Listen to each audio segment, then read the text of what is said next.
Assalamualaikum warahmatullahi wabarakatuh. Perkenalkan, nama saya Radala Karisa Ruby. Saya dari KM 201. Pada pertemuan kali ini, saya akan membahas terkait mindfulness dan fokus. Nah, di sini saya akan menjelaskan materi tentang mindfulness pada UAS Estetika Humanisme. Langsung saja, yang pertama, apa sih mindfulness tuh?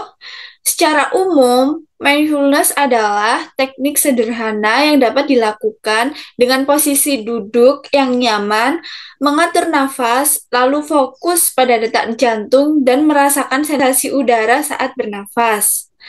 Dan menurut psikologi sendiri, mindfulness adalah kesadaran akan keadaan internal dan lingkungan sekitar kita. Mindfulness dapat membantu orang menghindari kebiasaan dan respons yang merusak atau otomatis dengan belajar mengamati pikiran, emosi, dan pengalaman lain saat ini tanpa menghakimi atau bereaksi terhadapnya.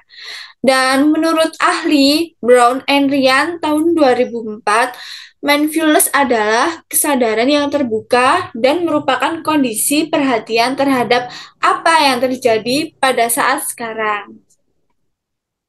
Baik, slide selanjutnya, saya akan menjelaskan 4 kualitas mindfulness sendiri. Yang pertama ada presence. Di presence yaitu ada undistracted, fokus, dan attentive. Dan yang kedua ada awareness. Di awareness ada clear, awake, notice, vivid, open, dan selalu check atau checking. Dan kualitas mindfulness yang ketiga yaitu kindness. Di kindness ada acceptance, non-judgmental, non-striving. Dan ini yang keempat ada relaxation. Dan di sini yang paling saya sukai yaitu karena isi being patient atau sabar dan letting go. Baik, saya akan menjelaskan slide yang berikutnya. Di sini fondasi mindfulness. Jadi kita bisa fokus kalau yang pertama kita meninggalkan pikiran-pikiran kita yang negatif untuk fokus terhadap suatu hal atau satu tujuan kita. Dan yang kedua ada non-judge, yaitu tidak menghakimi terutama kepada diri kita sendiri. Dan yang ketiga ada patience atau sabar yang saya jelaskan di awal tadi. Nah, sabar ini dalam arti kita harus menerima semua resiko yang sudah terjadi, semua hal yang tidak apa ya, yang sulit untuk kita terima. Jadi di situ kesabaran kita terlatih. Dan yang nomor 4 ada beginner minds atau pikiran pemula. Ada juga trust atau kepercayaan, dan ada non-striving atau ketidakpayahan. Nah, terus ada yang nomor 7, yaitu acceptance atau penerimaan. Baik, kita lanjut. Nah, di sini apa sih manfaat mindfulness? Yang pertama, manfaat dari mindfulness sendiri yaitu mengurangi pikiran kosong atau bengong. Kedua, pengurangan stres atau tekanan batin. Dan yang ketiga, meningkatkan daya ingat pada pikiran kita. Nah, fokus. Apa sih manfaatnya? Mengurangi reaktivitas emosional, menambah fleksibilitas kognitif, kepuasan dalam hubungan, dan ada manfaat lainnya seperti manfaat dari kesehatan, kayak meningkatkan imunitas tubuh kita, menambah kebugaran, mengurangi tekanan psikologis, serta mindfulness juga dapat meningkatkan pemrosesan informasi yang masuk. Baik, yang selanjutnya, mindfulness juga memungkinkan kita untuk menjadi lebih sadar akan pikiran dan emosi kita, serta melihat bagaimana kita dapat terjerat dalam hal-hal yang tidak bermanfaat. Nah, di sini hal ini memungkinkan kita untuk berhenti sejenak dari pikiran yang mungkin yang rumit, yang kacau, dan mulai menyadari polanya. Dan aku tiap hari melakukan afirmasi positif, seperti semua orang membuat kesalahan, tapi saya bisa mencoba lagi. Saya melakukan yang terbaik dan mempelajari sesuatu yang baru, serta berusaha fokus. Mungkin sulit, tapi saya bisa dan saya akan terus berlatih. Baik, Bu, yang slide selanjutnya, saya jabarkan lagi tentang manfaat dari mindfulness itu sendiri. Yang pertama, ada lebih kesabaran dalam diri kita. Dalam budaya kepuasan instan yang sangat cepat, perhatian kita mudah teralihkan. Perhatian mengajarkan kita untuk melatih kesabaran, agar kesabaran menjadi lebih alami saat kita membutuhkannya. Yang nomor dua, fokus dan produktivitas yang lebih baik. Nah, saat menggoda untuk terjebak dalam media sosial, interupsi, dan pemikiran yang tidak membantu, terus perhatian penuh membantu kita mengenali pikiran-pikiran atau dorongan-dorongan yang mengganggu dan membiarkannya berlalu tanpa menurutinya. Jadi di sini kita harus tetap fokus dan produktivitas dengan apa yang kita lakukan setiap harinya. Nah, yang poin ketiga, meningkatkan kasih. Nah, manfaat dari mindfulness sendiri dapat meningkatkan kasih, memperluas belas kasih, terutama terhadap diri kita sendiri dan orang lain, dengan membantu kita menangguhkan penilaian diri sendiri dengan mengembalikan perhatian pada momen. Dan yang keempat, terdapat kesadaran tubuh yang meningkat perhatian. Jadi di sini kita cenderung kehilangan kesadaran tentang apa yang dirasakan oleh tubuh ketika kita merasa santai atau terganggu. Dengan kesadaran penuh atau fokus, kita dapat mendengarkan tubuh kita dan bereaksi dengan cara yang lebih sehat dan terarah tentunya. Dan yang nomor lima, manfaat dari mindfulness sendiri yaitu mengurangi stres dan kecemasan.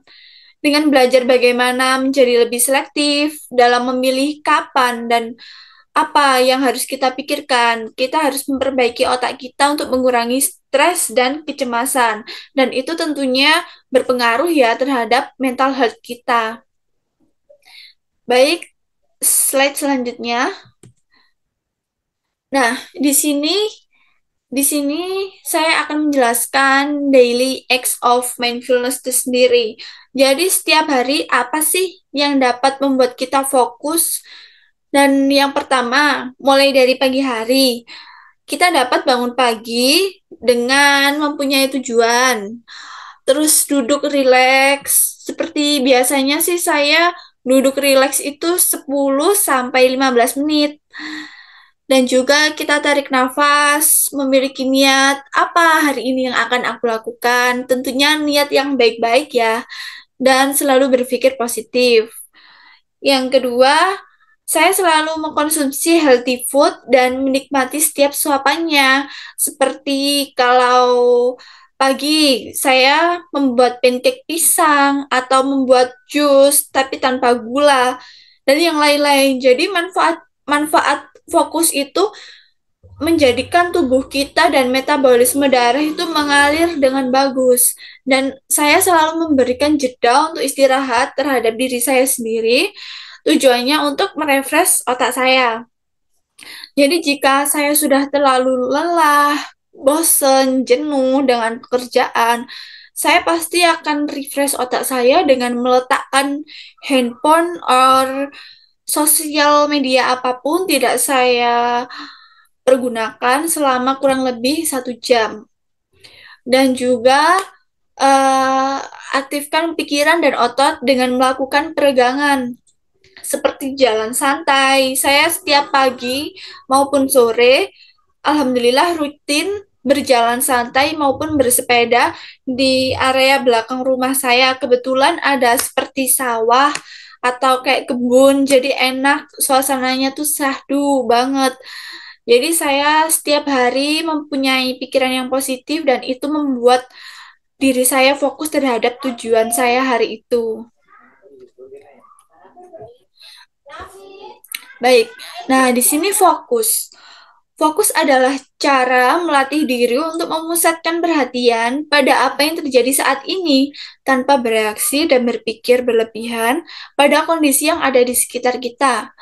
Jadi, konsep dari mindfulness itu sendiri mengajarkan kita untuk fokus kepada apa yang terjadi saat ini tanpa perlu banyak khawatir tentang apa yang terjadi di masa depan maupun di masa lalu. Jadi, kalau gimana ya, let it flow. Kalau yang sudah berlalu, ya sudah, kita singkirkan jauh-jauh dan saya harus fokus ke dalam masa depan saya. Nah, tapi di dalam fokus itu sendiri terdapat tantangan. Jadi di sini fokus pada goals, jadikan pekerjaan yang harus dilakukan jadi hal yang menarik bagi diri dengan memilah dan memilih mana pekerjaan yang penting, yang tidak terlalu penting, dan yang sedang-sedang. Nah, jadi di situ kita harus bisa memanage waktu. Oke, yang selanjutnya, di sini ada mindfulness teknik. Jadi, saat kita sedang berjuang untuk fokus pada momen-momen tertentu, dengan menemukan kesabaran dan kasih sayang untuk diri kita sendiri, jadi yang pertama yang harus kita lakukan, tenangkan perasaan diri dan cegah pembicaraan negatif maupun kita tidak perlu memikirkan atau mendengarkan hal-hal yang di luar batas kita. Jadi, dengan mengajukan pertanyaan-pertanyaan seperti berikut. Apa sih yang saya rasakan? Yang kedua, mengapa saya merasa seperti ini? Dan yang ketiga, apa yang dapat saya lakukan selanjutnya untuk membantu diri saya sendiri? Nah, itu adalah mindfulness teknik yang saya terapkan akhir-akhir ini. Nah, di sini saya juga mengalami mau berbagi pengalaman pribadi terkait emosional dan mindfulness itu sendiri. Apa tujuan saya hidup di muka bumi ini?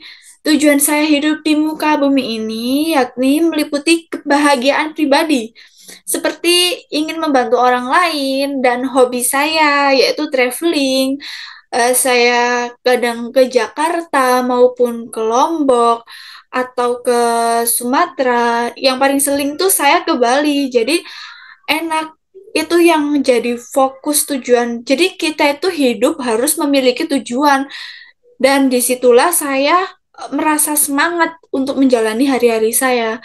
Dan tentunya di saat yang sudah tepat nanti saya ingin menikah, memiliki keturunan yang baik, membantu orang lain, mencapai kesuksesan dengan cara yang profesional, tentunya dengan belajar dan berkuliah seperti saat ini. Saya mencari pengalaman dengan berkontribusi pada masyarakat seperti kegiatan sosial setiap weekend.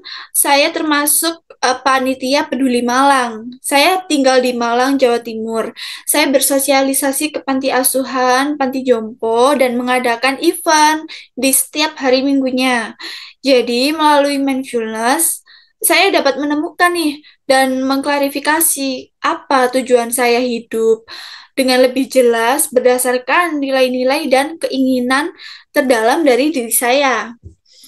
Nah, jadi ini sedikit menyedihkan yang saya akan bagikan. Jadi saya pribadi pernah mengalami suatu kondisi di mana diri saya merasa sangat marah dan bahkan kecewa terhadap suatu kejadian. Kejadian tersebut baru-baru ini terjadi kurang lebih 1 sampai 2 tahun yang lalu, yakni kegagalan dalam relationship yang sudah dijalani selama bertahun-tahun. Kurang lebih saya sudah menjalani relationship selama 7 tahun karena beliau mantan kekasih saya telah melakukan hal di luar batas wajar dengan perempuan lain, dengan orang lain, hingga MBA atau Married by Accident. Dan setelah itu dia abadi dalam karya saya yaitu buku. Nah, ada lanjutannya. Di sini gimana ya? Perasaan saya tuh campur aduk. Stres, emosional, hingga cemas itu terjadi selama 4 bulan dan saya masih ingat bagaimana proses saya melewati bulan-bulan 4 bulan dan bulan-bulan yang lainnya. Dan itu benar-benar struggling banget buat saya. Dan hal tersebut di luar kendali saya dong, sebagai manusia biasa yang memiliki rasa kecewa pastinya. Mohon maaf ya, Bu. Terus hingga saya memutuskan untuk pergi ke psikiater dengan bantuan obat antidepresan agar saya dapat tertidur pulas dan tidak panik secara mendadak. Karena saya sering seperti panik waktu itu. Saya tidak bisa bernafas, tidur tuh rasanya seperti melayang, dan saya tuh marah.